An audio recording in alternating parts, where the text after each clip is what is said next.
questionamentos sobre o livre-arbítrio e o destino não são de agora. Na verdade, há diversas passagens na Bíblia que falam sobre o assunto. Como em Mateus 26:39, que relatam uma passagem muito famosa e eternizada nos versos de Chico Buarque. Pai, afasta de mim esse cálice. A fala de Jesus pode significar que, mesmo ele, teria desejado não seguir o seu próprio destino?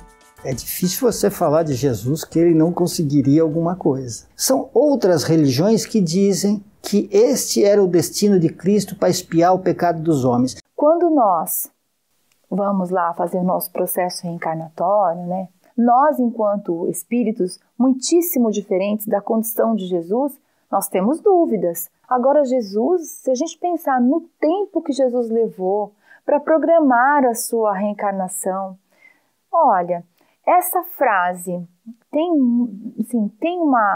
uma questão que é incongruente, digamos assim, é incongruente com a proposta de Jesus. Jesus enfrentou todas as situações de maneira calma, mas enfrentou. Tanto é que ele combatia, não os homens, ele combatia a hipocrisia, ele combatia todos os sentimentos ruins, todas as posturas imorais que faziam com que o homem não se adiantasse. Nós podemos ver que na literatura espírita, um assunto recorrente é sobre o planejamento reencarnatório de um espírito. Mas será que nós podemos considerar essa programação uma espécie de destino? Mas espera aí, se o espírito tem liberdade de escolher o tipo de vida que deseja levar, por que muitos escolhem enfrentar dores, dificuldades e sofrimentos?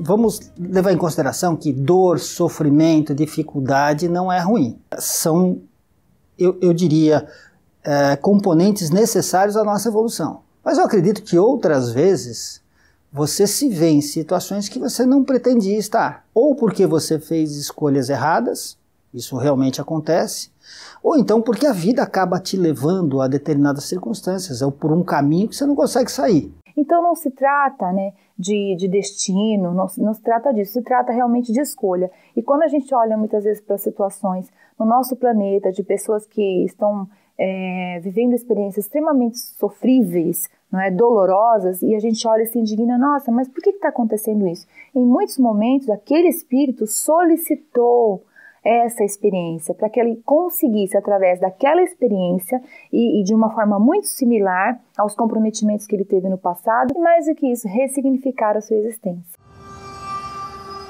Um caso que ganhou todos os noticiários e comoveu o país foi o trágico assassinato de Isabela Nardoni. Na noite de 29 de março de 2008, moradores do edifício London se depararam com o corpo de Isabela caído em frente à recepção do edifício. Casos como esse podem ser encarados simplesmente como uma prova que foi estabelecida ainda no plano espiritual?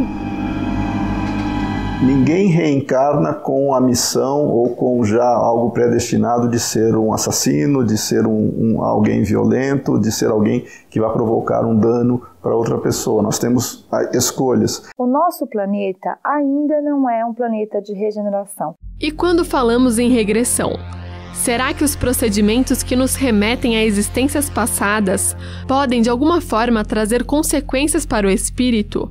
Existem algumas maneiras de realizar a terapia de vidas passadas. A especialista em cromocultura, Lene Lima, explica como funciona esse tipo de técnica que utiliza cristais e cores para tratar problemas emocionais, físicos e até mesmo traumas desta e de outras vidas.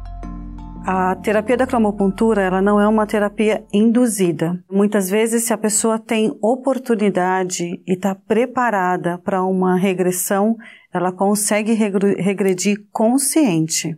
Às vezes ocorre quando a pessoa está no atendimento, ela consegue regredir e ela consegue contar uma história que ela viveu numa vida passada, no momento da terapia.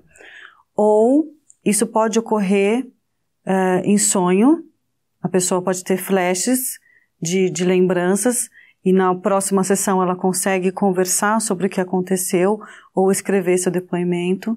Apesar da terapia ser indicada, em muitos casos de regressão, o indivíduo pode se lembrar de situações que podem resultar em traumas. A terapeuta Lene explica que isso pode ser natural E há um tratamento direcionado para esses tipos de situações, que podem ser mais comuns do que se imagina.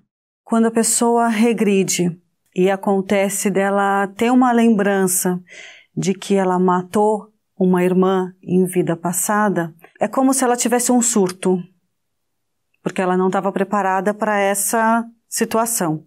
Porque você regredir e você encontrar algo bom é um pouco mais fácil de você lidar, mas quando você regride e sabe que você matou um familiar em vida passada, no início a pessoa tem um surto, mas depois a gente vai tratando essa informação que ela passa para que ela possa superar esse trauma e entender que hoje, no presente, ela consegue lidar com a irmã dela sem se preocupar com o passado.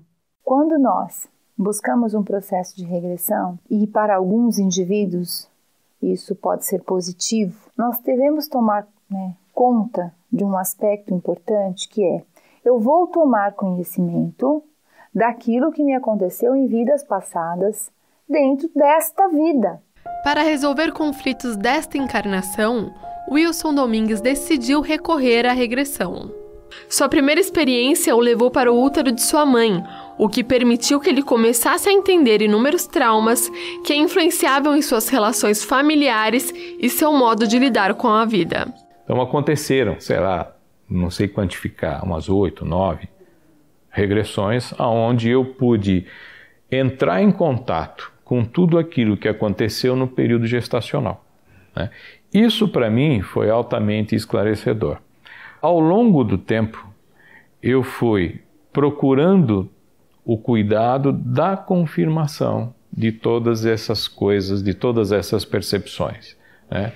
E isso, com absoluta certeza, ajudou bastante nesse processo terapêutico. Após finalizar as regressões para a gravidez de sua mãe, Wilson descobriu que seu pai, de início, desejou o seu aborto, o que o fez entender um dos motivos que ele e o pai tiveram tantas desavenças nesta encarnação.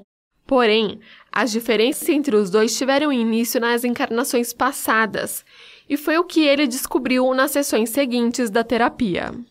A primeira vez que isto aconteceu, eu me vi num local, numa casa, onde a mãe era a mesma, o pai era o mesmo e eu era um filho deficiente. Então foi quando eu me via também com aquela questão já naquela época da rejeição do meu pai.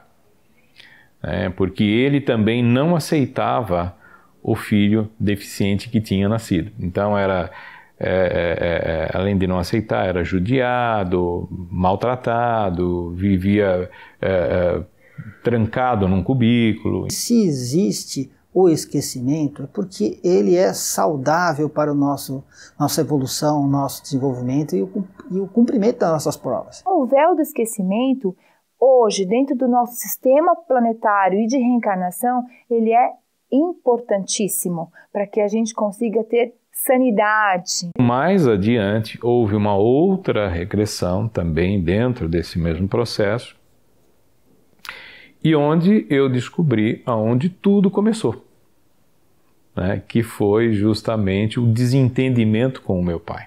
E isso permaneceu durante muitos anos, né? E veio a se resolver nessa vida, graças a Deus.